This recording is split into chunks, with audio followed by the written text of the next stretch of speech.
Hey, what is going on, everybody? It is Aaron Trevino once again, and we have a very interesting guest on the show right now. We have Lyndon Morgan from down in San Antonio. What's going on, Lyndon?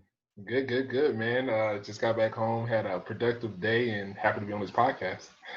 Yeah, no, thanks for coming on, and I like the artwork behind you, man. It looks real nice. Oh, thanks, man. Yeah, it's a really good friend of mine, man. He does an amazing job. If you want to look him up, he's on Instagram, actually. It's at Pierce, Pierce _Montana, like the state. It's great, man. Okay, beautiful. So tell us a bit about yourself. Yeah, man. So pretty much, you can't tell from me sitting down, but I'm 6'8". I didn't know that. Yeah, that's a shocker when a lot of people see me, and it's funny when I have conversations, and obviously I'm sitting down, you can't see my height, but all the time I walk up to somebody and they'll be like, "Oh wow, like you're a lot taller than I thought you were." But yeah, man, 6'8". Basically in the real estate field, have been doing real estate essentially for a little over 10 years now. I originally had my license back in about 2011. Kind of stopped doing it for a moment, went and learned a bunch of other cool things like cryptocurrency, technical analysis, economics, stuff like that. And pretty much came all the way back full circle and am now doing apartment syndications here in San Oh, Antonio. wow, how about that? So Yeah. I guess on an unrelated note to real estate, I mean, do you have to get custom made countertops? You make custom made clothes? What's the difference between you dealing with life compared to someone who's 6'2"? You know what, to be honest, honestly, I am right at the cusp to where if I was any taller, things would start to be really inconvenient as far as clothes, shoes. So pretty much my dilemma is literally I'm pretty much the last size, which I wear a size 15 in shoes. I'm the last size they carry in the store before you basically have to get everything custom made. So I'm just like, oh, it's like, thank you. Now the only thing is that pretty much to find my size in the store is essentially a scavenger hunt, and pretty much I have to buy everything online. But to be honest, with the shoes that I wear, honestly, the best stuff is online anyway. And honestly, I love shopping online, so I don't There you go. It's all mind. good Yeah, then. yeah. But everything else, honestly, standard. So I'm pretty good. All right, very good then. But so did you grow up in San Antonio, or you found your way down there, or? Yeah, so pretty much, I actually am originally from St. Louis, Missouri. So I actually moved down here in 2008, April 1st, 2008, actually, because obviously, back then that's when kind of the financial crisis started to happen. I realized what was going on. And as far as Missouri and St. Louis were concerned, I knew it was going to get bad. So I was just kind of like, okay, I need to repurpose myself somewhere. Where do I go? And it just so happened to be my mom had been living down here in San Antonio for about a year and a half. And I had never came down to visit, never been to the city. But I mean, at the time, again, 2008, I was like, okay, I need to leave. So she was like, hey, just come check it out and see if you like it. So I went down. Pretty much the plan was to stay with her for a week, see how I liked it, and then go back home and make a decision. Yeah, so I never left.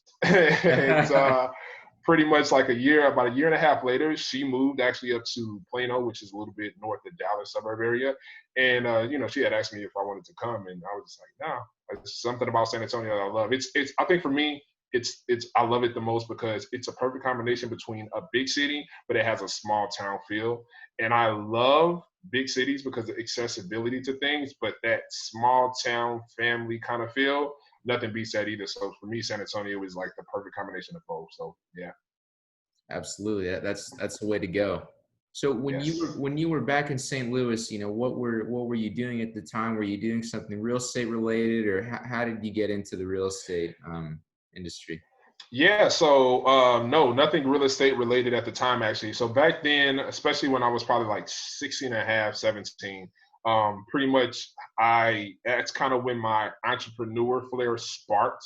And I knew that I didn't want to work for somebody my whole life. I knew I wanted to be my own boss and do my own thing. My uncle actually gave me the book Rich Dad Poor Dad when I was, I think, almost right when I hit 16. And basically, I'm the type of person, I don't like to read like regular books, like story books and things like that. For me, it was always kind of self-help. But when he gave me that book, I literally read it in like, I think like a day and a half or 2 days. And that literally just kind of kicked off my mind to basically do entrepreneur. And as far as the real estate is concerned, how I got started with that essentially is I pretty much grew up for kind of like the the later portion of my life, from maybe like 10, 11 forward, watching my dad do real estate in St. Louis. And I'm very thankful because it's definitely what kind of sparked that flare, because I love the idea of, it's like, oh, I get to watch him as a kid buy properties, fixed them up, own them. And it was really cool. Pretty much it's all his deals worked out one way or another, but I definitely watched him go through some pains. And the pain that I watched him go through, right, in his mind, I believe the way he was formulating these ideas was, hey, I'm going to get this property, I'm going to fix it up myself, save money, and then I can capture all that profit once I sell or rent it out or whatever the case. And I watched him do this with townhomes. I watched him do it with he owned part of a 4-unit apartment complex, or he owned one building that was 4 units, and I think the total was 8 or 12. And the problem was that he's only one person. And when you get to the point to where you're trying to fix up a fourplex, essentially, you can only do so much in a day. And on top of that, he was also working his job full time as a firefighter. So it just didn't work out. It was taking a lot longer. And basically the time or the money that he thought he was going to save from doing everything himself was essentially ate up by the time that it took him to actually do the deal to get everything basically rent running. And when I saw that, I was just like, okay, I see what he's trying to do. I like what he's trying to do, but there has to be a better way to do it. So that's always kind of stuck in my mind. And literally, the moment I planted my feet in San Antonio, it was just like a race at that point. Let me see how much I can learn about real estate as fast as possible. And then within the first basically 3 years that I had my license, I did residential essentially. I also did property management. And then I actually worked for an investment company here in San Antonio called Lifestyles Unlimited. And just that alone, I gained so much knowledge and pretty much learned so much. And then at that point, starting to put together, okay, what's the correct map or the blueprint to do this correctly? Once I had that, it was just like, okay, now I have to put in the work to build the resources and make the contacts and then essentially go from there. How about that? It's it's interesting how you had that little seed plan in your mind with the book, and you went from younger Lyndon who didn't like to read stories to being completely captivated by something, and it ended up changing the course of your whole life.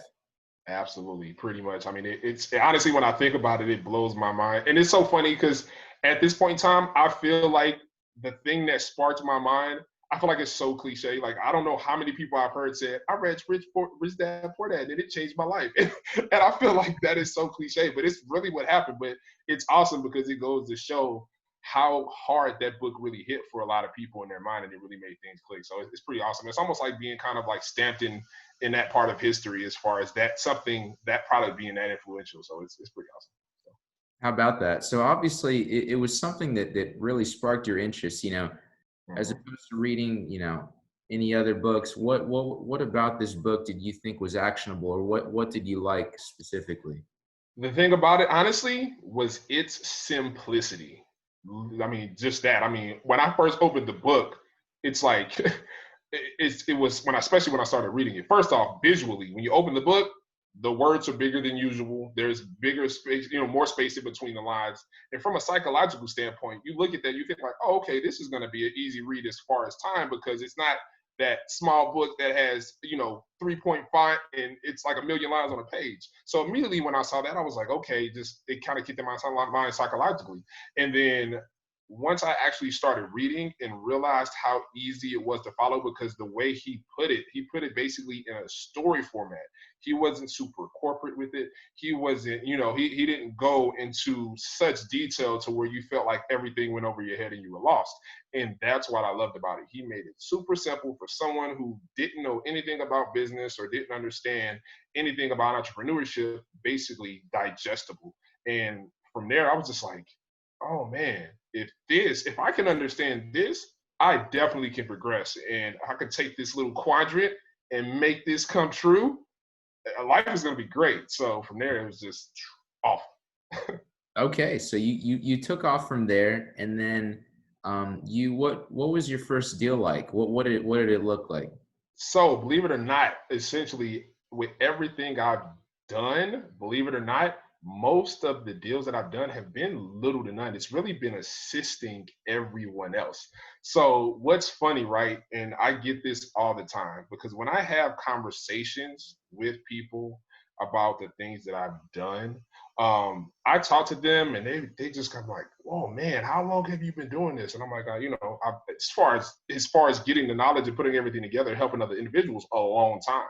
But as far as doing deals myself, for the most part, outside of a residential sale and then helping other people get into single family properties, essentially the deal that I'm doing right now is my first deal. And the funny thing is that almost nobody knows it. Nobody realizes it because of how much knowledge I have and the real world experience I've gotten from helping other people. Fair enough. Yeah. Yeah. And it's neat that you have that different perspective. You know, you mentioned how you're working with apartments, and then you worked a bit with wholesaling, and you had your license. Um, Yes. so it kind of sounds like that encompasses, a lot of your knowledge. Yeah, and I pretty much done everything under the sun in that regard. And that's the thing, is like the kind of the gift that I have is I'm a really avid researcher. I'm very self-taught. And right, because there can be a disconnect between learning or reading versus actually actionably doing things. So what I do is that whenever I learn a subject, I like to put it together. Find a mentor that can connect the dots for the action, and then read all of the information you get, so that that mentor doesn't have to waste time teaching you things that you can essentially find out yourself. So I maximize my time with that mentor, and literally in everything I've done, it has essentially prepared me now for essentially my first deal ever that I'm going to be doing is a 39 unit apartment complex. Wow. How about that? How did you get a hold of something like that? So pretty much what it is that what was funny is that I was actually setting up more so to wholesale. So I had did a wholesale deal early this year, and I was basically creating this beast of a system. Basically, thanks with my partner, honestly, having a lot of the programs and things already set up. I just pretty much fine tuned everything, and we were going to launch that and basically um, create a extremely scalable and large wholesale business.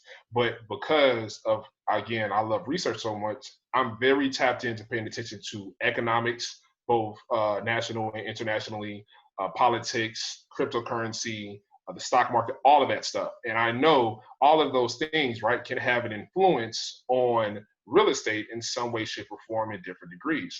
So I've always studied that. Well, obviously, when everything happened with the COVID, I really sat down and evaluated everything, and I looked at the market, right? Pretty much before COVID, it seemed like the the profit margin within flipping and wholesaling, it was just getting tight. And I saw that then. And then when COVID happened, I was just kind of like, okay, this is not your typical recession, right? This is not like how it was in 2008 when all of that, all of those bad mortgages that were out basically imploded, and you saw this huge foreclosure market. This was almost a artificial recession in a sense. So knowing that, I started doing more research, and I was like, okay, if what I and saying this again at the beginning of COVID, I was like, I don't think the market's going to take like a lot of people were thinking. And originally, for a moment, I actually did think that.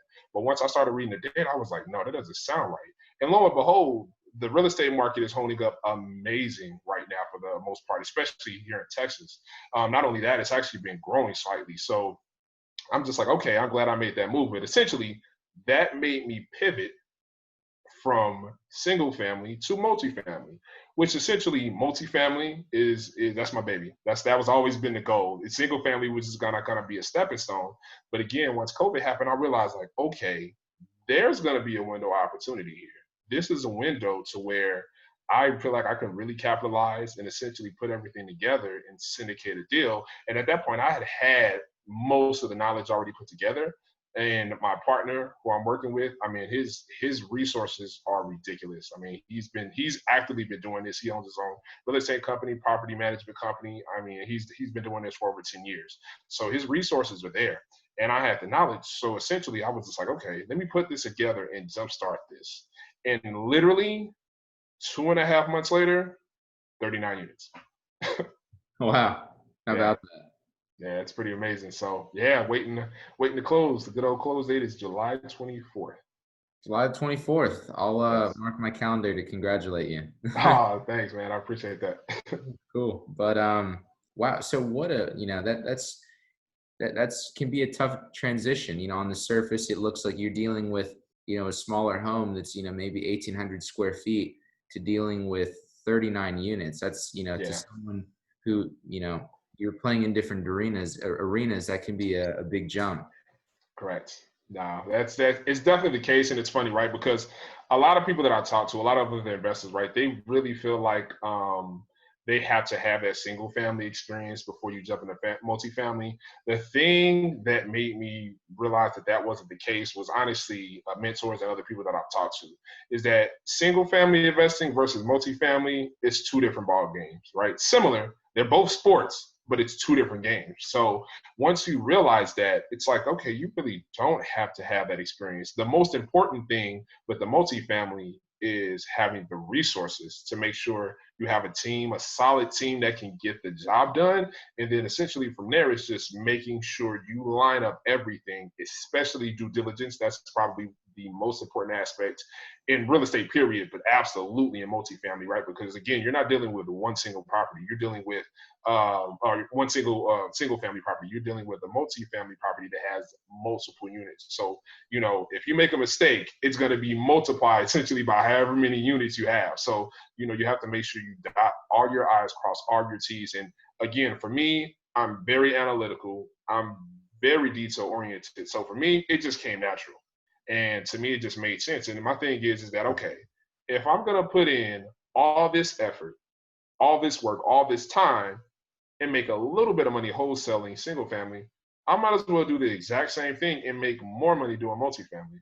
And that was really my mindset behind it. So literally, once I realized that the direction the market was going in, and the fact that the time supported going into multifamily, and the fact that there were probably going to be deals on the table because of COVID, I literally didn't hesitate. I pivoted and I took off running in that direction. So yeah, I mean, it honestly, it happened a lot faster than even I anticipated. I mean, I knew things were going to happen, but man, you talk about quick.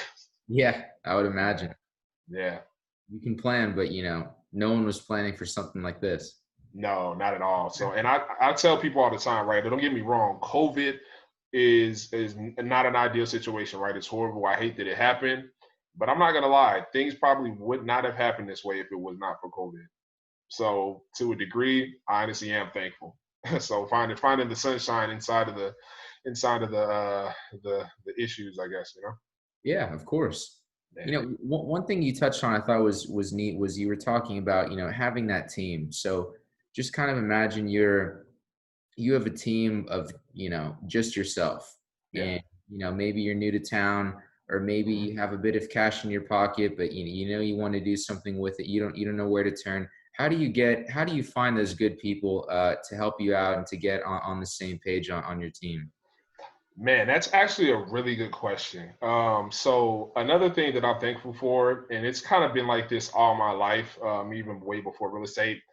I've always just luckily been really good at finding good people. It's kind of like, that idea is essentially you attract what you are, or you are what you eat essentially. Like I really try to emanate in myself who I want to work with on a very high level. And then I've just always been good with using discernment to figure out, who's a great person to work with, who's not. And honestly, the way I categorize it, right? A lot of people try to say like, oh, it's just business, it's not personal. If I'm doing business and I'm doing business in large transactions with a lot of people's money and we have to work together day in and day out, it's absolutely personal. And the way I see it is that if I feel like we can't really be friends truly outside of this business, then there has to be some type of a clash somewhere that could potentially cause a problem potentially somewhere throughout the deal. So what it is I always try to find a team of individuals, especially like the core team, are the same people that I want to hang out with and kick it with on the weekends. And I feel comfortable bringing my friends around, and I really think that's a key part of it, honestly. And then just finding people who it doesn't have to necessarily be high experience driven, right? Because you can find people that don't are maybe not the top experts, but have the knowledge to be able to get the job done. You just have to make sure that person is diligent, self-motivated, and has good work ethic. So, and that's pretty much what I do. So I kind of, I mean, it sounds like a lot, but I mean, I guess I've been doing this so long, it just kind of happens naturally. But I look for all of that in different individuals, no matter what their facets are. And then I look for personalities that basically fit whatever it is I'm looking for in a person, depending on what type of, what part of the syndication they're doing and things like that. Absolutely. You touched on something really interesting too. I find that you kind of have two different schools of thought. You kind of have the older generation, what you just mentioned, business is business, it's not personal. Whereas it almost seems like the younger generation, it's this new school of thought, and it's almost like they're craving that sense of community. They want to be able to have the workplace, but still be able to call those people a friend. Exactly. Yeah. I mean, it really is. And I feel like I found kind of the perfect mesh. Not, and again, not everybody you transact with has to be a friend, right? Not everybody you're going to transact with on a daily basis to be there all the time and things like that. But again, the people I feel like you're going to see constantly, consistently, day in and day out, you want to have some type of sense of community, because it's just going to make everything so much easier. It'll be so fluid. There won't be, if the communication between that core group is strong, you guys will be able to accomplish anything, and with ease on top of that. Because I mean, I've seen people get into businesses and deals. I've seen people get into to deals with people that they were friends essentially before the deal, and because the communication was lacking, it literally blew everything up. And so for me, that's the number one key. If you can communicate well and you seem to be more or less a good person in your heart, oh, we can make it happen one way or another. Absolutely. Yeah. Absolutely. And another word you used there was syndication. Yes. How would you explain syndicating a deal, or what syndication would mean? Yeah. So essentially, syndicating the deal, right? You're basically taking all of the moving pieces of a particular deal, apartments in this, in this example, right? And then you're basically syncing everything together: the money, the team. And the team, obviously, you have legal, you have accounting, you have rehab, you have property management. I mean, there's so many different moving pieces to that syndication. So essentially, you're that person that goes out and puts in the work to basically bring this whole deal into one big piece from all of these separate pieces that work separately. So essentially, that's what I'm the front runner. I'm the one that's out here talking to contractors and talking to the lawyer and talking to the passive investor or investors, and making sure everybody is up to speed on what's going on, and all of the moving pieces are basically well put together, like gears almost. So, Okay. So when you say you're talking to the general contractor and the lawyer, are you just kind of coordinating the paperwork that's coming in, or different issues you have, or what would a day by day kind of look like? So yeah, day by day, I mean, of course, it could depend on where you are in the deal, right? But I mean, so when you're dealing with a syndication, you have a lot of different key pieces, right? Let's say the first part is, first you have to actually find the deal, and then on top of that, you have to have people that have money, right? So you have to have a source of money, and that could be lenders, that could be private investors, things like that. Generally, right, you have a group or a person that's a private investor, and then they have X amount of dollars, right? And then essentially from there, whether you're going to do cash or you're going to actually use them and then also pair with a lender, you can basically start to syndicate deals, and basically start to figure out, okay, this is how much money we have to work with. Let me find a property that basically fits this price point. So from there, you can start looking for deals, lock that in, and again, that can take a lot of work, right? Whether you're going through brokers and you're trying to find deals, whether you're going through other wholesalers trying to find multifamily deals, whether you're, literally talking to sellers directly that own these apartments and trying to find deals, right? A lot of different avenues.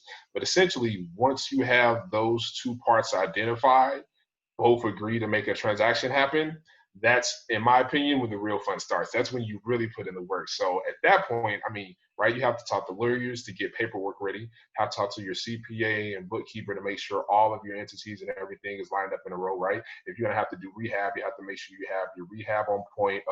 We have a particular person that we use as a project manager. He's amazing, right? To get all of that portion together, you have to line all of that up to make sure it's ready to go. So basically, by the time you get to closing date, you can just execute and just go shoot off the gun and start the races, because in real estate, time is money, and the more time basically that goes by, the more money it usually costs you. So we definitely like to focus on optimizing things, right? We don't want to over exhaust anybody or work anybody into the ground, but we want to definitely optimize our time.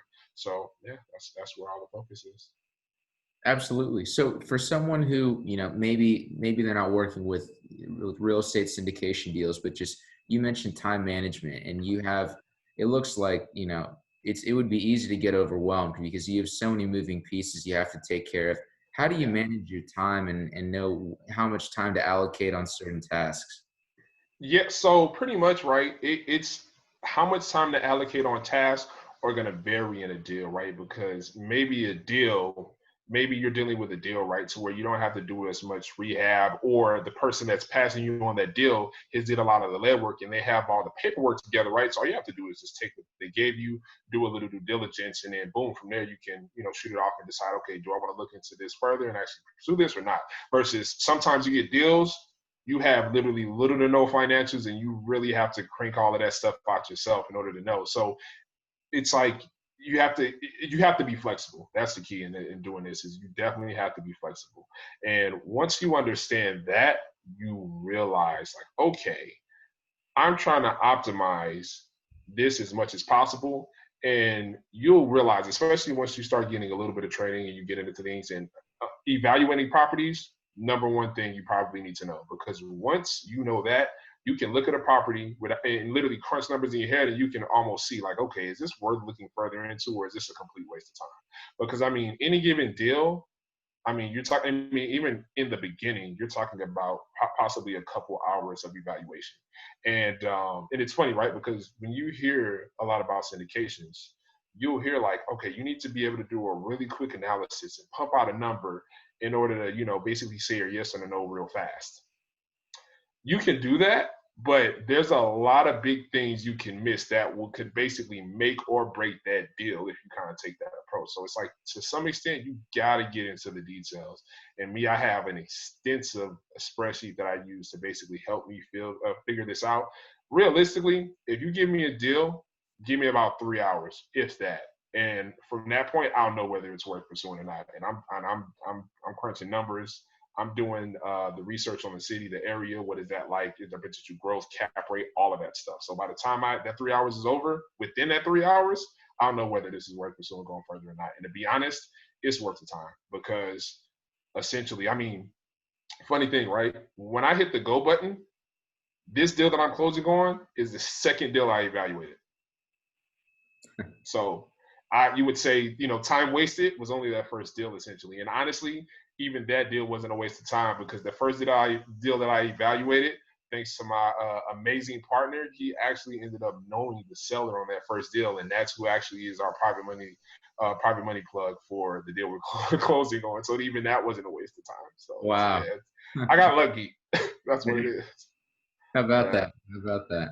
for sure. You even getting in touch with your mentor. You mentioned how, you kind of spoke a bit about, finding a team, finding good people, having the enthusiasm and personality type for the job. But how would you, find a mentor like that?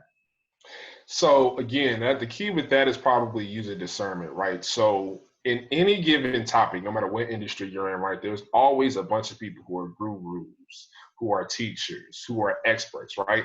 So how I do it with any given, it doesn't matter what industry I'm in, I do a lot of research and so that I can start to have a knowledge base to figure out, okay, let me pay attention to a person and see if they really know what they're talking about. Now, the thing is right, you're going to keep getting knowledge as you go. So you may use somebody, they may give you knowledge, and it may be a little bit further down the road between you and what you learn from them. You realize, like, okay, maybe this person isn't as knowledgeable as I thought, and maybe I need to switch over to this person, and things like that. So it's kind of like a learn as you go thing, but you have to do a combination of getting information from a mentor and using the research that you do to see, okay, is the information I'm getting from both of these sources aligning in some way, shape, or form. And real estate, luckily, is one of those things. It's been around for so long, and people have been doing it, for so long that there's so much information out here that it's pretty simple to figure out if a person more or less knows what they're talking about based on self-research. But again, you definitely, again, it's the key is you just using that discernment, right? You have to really get a feel for people and look and see about reviews. Like, try to find other people that have used this person and things like that. Like, one thing that I love to do, take two experienced people who are opposing and ask them their opinions of each other. One or two things are going to happen. Either they're going to tell you, yeah, that person knows what they're doing and they're great, or they're going to tell you no. And then after that, the answer to the question is, based on the answer they gave you, is it coming from ego? Is it coming from a sense of competition?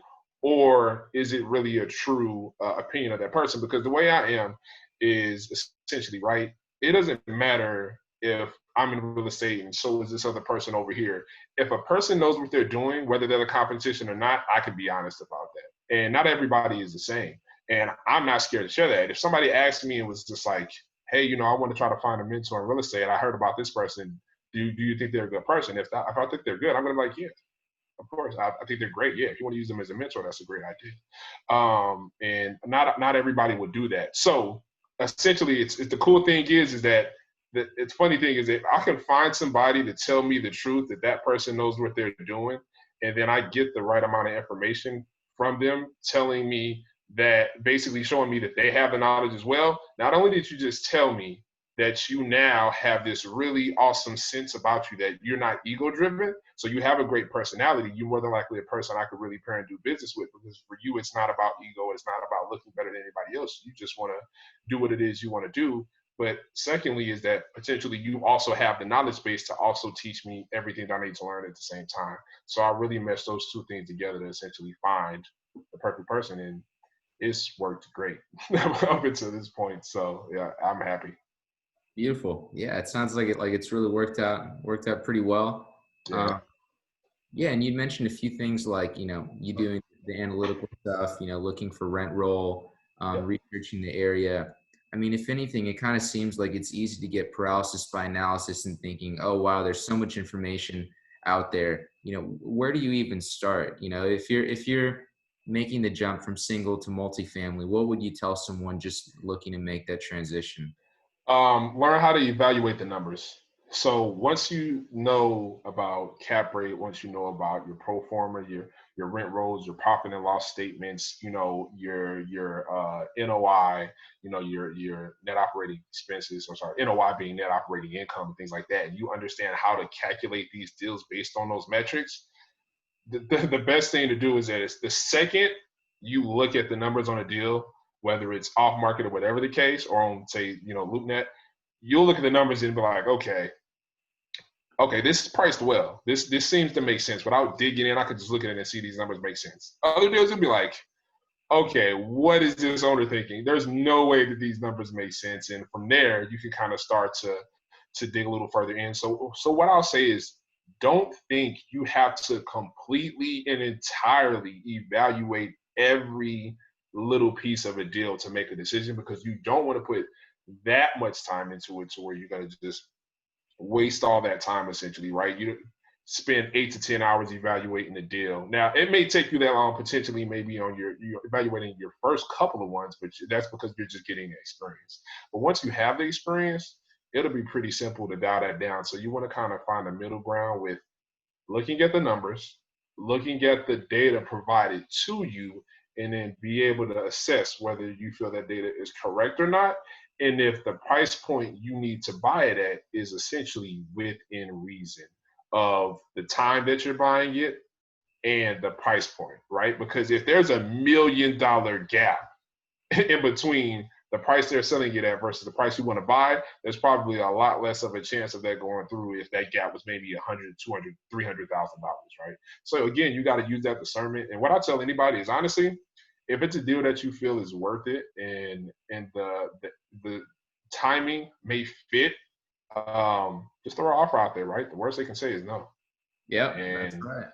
that's kind of what it is. And then, I mean, again, like now, COVID, it's one of those situations to where it's causing a little bit more room, and you can get these price gaps because of maybe, high vacancies, or, maybe a person is trying to offload because they're worried about COVID and things like that. So, you definitely have to be aware of your market and things like that, because, I mean, obviously, anybody who's been in real estate for a while knows that everything about real estate is very local. So, Yep, you have to be aware of what's going on. Real estate in Texas is not the same as real estate in Wisconsin by any means. that's So, right. yeah. That's right, Lyndon. Well, is there anything else that you haven't been able to say that you'd really just like to hit home? Honestly, what I like to say is, if you really want to get into apartment syndicating, like if you, especially if you have that drive, and you can be a self-taught person and you have that ambition, don't think you have to do single family to go into multifamily. Believe me, I'm doing it now. I've watched other people do it as well. You don't. I mean, like I said, they're one and the same, but they're also very different. So do not be scared to jump out there.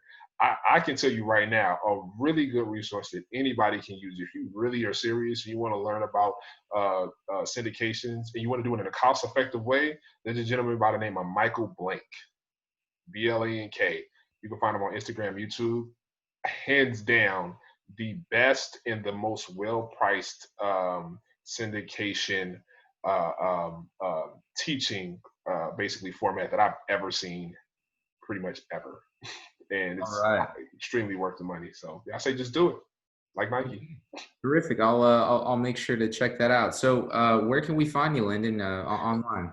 Yeah, so you can pretty much find me. You can find me on Instagram. It's at the number one, and then Crypto Bully. So CryptoBully.